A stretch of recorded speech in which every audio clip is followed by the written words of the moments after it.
In a remote corner of Siberia lies Oymyakon, the coldest permanently inhabited settlement on Earth. Temperatures here plunge to minus 94 Fahrenheit. That's cold enough to freeze gasoline solid, to shatter steel, and to stop a human breath in seconds. But here's what puzzles scientists and travelers alike. Why would anyone choose to stay? Step outside on a winter morning, and the cold doesn't just bite, it invades. Boiling water tossed into the air freezes before it touches the ground. Eyelashes stiffen into tiny needles of ice. Even metal door handles can burn the skin of anyone careless enough to touch them barehanded. Life here is not simply uncomfortable. It is unforgiving. And yet about 1,200 people wake up in this valley every single day. Children trek to school unless the temperature drops below minus 67 degrees Fahrenheit. Farmers tend to livestock in barns buried under snow. Hunters still venture into forests that creak and crack under unimaginable frost. This isn't a research station staffed by rotating scientists. It's not a military outpost supplied by air. It's home. So the real question isn't just how they endure the cold. It's how they build lives, raise families, and even find pride in a place that pushes human endurance to its absolute edge. Every morning in Oymyakon begins the same way, with fire. Stoves never rest. Families burn 4 to 6 tons of coal or firewood each winter, not for comfort, but for survival. Without constant heat, houses turn into iceboxes, and buckets of water freeze solid within hours. Plumbing doesn't exist here. Pipes burst instantly in the permafrost. Instead, every household relies on wooden outhouses. Step outside in minus 65 degrees Fahrenheit just to use the bathroom, and it feels like another world. To them, it's simply routine. This is the why we asked about in the beginning. It's not a choice. It's a life forged by necessity. But surviving indoors is only half the challenge. Outside, everything changes. Cars become more fragile than glass. Engine oil thickens like glue. Batteries drain in minutes. To survive, engines must run day and night, exhaust curling into the sky like frozen smoke. Even a modern car can be defeated by a single night without heat. Every tool is tested. Plastic snaps, steel breaks, pins freeze. Glasses fog instantly, and breath crystallizes on scars, forming a mask of ice. Bare hands on metal, frostbite can set in within 3 to 5 minutes. Here, winter doesn't just chill you. It dominates every action, every decision. Remember that boiling water, freezing midair? That's just the beginning. Icicles form along eaves. Eyelashes stiffen. Your hair freezes in seconds. The cold reshapes your world, turning simple gestures, opening a door, feeding an animal, into careful calculations. Food presents another necessity. Farming is impossible. The soil never thaws. People rely on livestock and rivers. Horses provide meat. Reindeer supply milk and hides. The Lena River offers fish, often prepared as stroganina. Thin slices of frozen fish eaten raw. It's not a delicacy. It's survival. Yet even here, tradition turns necessity into pride. Villagers learn to hunt, slice, and preserve food in ways most of us would consider extreme. Markets follow the same pattern. Frozen horse meat, slabs of fish, and buckets of milk are left in the open. No refrigerators are needed. What rot elsewhere stays fresh here, sometimes for up to 6 weeks. Even eggs can survive frozen temperatures for months, a natural pantry provided by the environment. Children grow up within this rhythm.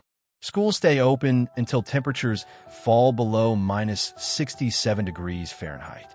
At minus 65 degrees Fahrenheit, classes continue. Wrapped in wool, fur boots, and scarves, children trudge across snowfields with only their eyes visible. To outsiders, it seems extreme. To them, it's normal. Their resilience starts young, as play and learning happen alongside survival lessons. And yet, life isn't only hardship. Winter days hold a strange beauty. The low sun paints the valley in soft pinks and blues. Smoke curls from chimneys. Neighbors exchange greetings. The forest around them is silent, still, and breathtaking. The cold is unforgiving, but it also creates moments of peace. People here learn to see not only danger, but beauty. They measure life in snowflakes and sunrises rather than hours and minutes. But firewood, cars, and frozen fish are only the surface. The most remarkable adaptation isn't physical, it's psychological. When your environment is constantly trying to kill you, something extraordinary happens to the human spirit. That, more than anything, is the heart of Oymyakon survival. Here's how survival actually works in practice. On a winter night, a driver is stranded along the frozen road leading to the Lena River. Temperatures have plunged to minus 76 degrees Fahrenheit. His engine fails. Every second outside risks frostbite. Panic flares for a moment. Then a neighbor appears, headlights cutting through the frozen darkness. Together, they push the truck through deep snow, each movement calculated, each breath crystallizing instantly. 20 minutes in, the engine finally roars to life. At this temperature, 20 minutes without proper shelter could be fatal. The driver exhales in relief, heart pounding, while the neighbor never asks for thanks. In Oymyakon, you save others because tomorrow you might need saving. It's survival, yes, but also trust forged through shared danger. Life in Oymyakon is defined as much by community as by temperature. In the banya, the traditional bathhouse, 3 generations gather. Steam rises thick and hot. Children dash between benches. Elders offer tips for preventing frostbite. Laughter ricochets off wooden walls, water drips from towels, and faces glow with warmth. This communal ritual does more than cleanse. It strengthens bonds, teaches patience, and shields the mind from isolation and fear. This same communal wisdom appears in daily routines. Chopping wood, preparing frozen fish, feeding animals. Every action carries lessons. A child slicing stroganina learns precision and respect for tradition. A teenager running errands across snowfields gains endurance and responsibility. Each task becomes a practical education in resilience, preparing both body and mind for life in extreme conditions. While Oymyakon has embraced modern life, with its internet and social media, the old rules remain. Teens can live stream their morning routines to thousands online, but they still risk frostbite walking to the outhouse. Digital connection meets relentless climate, and both shape identity in unique ways, reinforcing the balance between tradition and adaptation. Psychologists call this communal coping. Shared struggle strengthens bonds more than individual endurance ever could. This principle plays out daily in Oymyakon.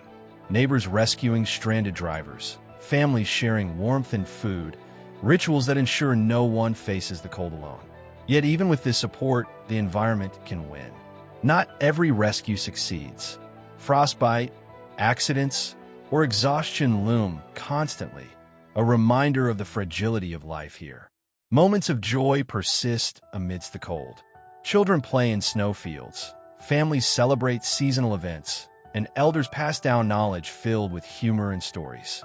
Every small success, lighting a fire, heating a stove, preparing a meal, feels amplified by the severity of the environment.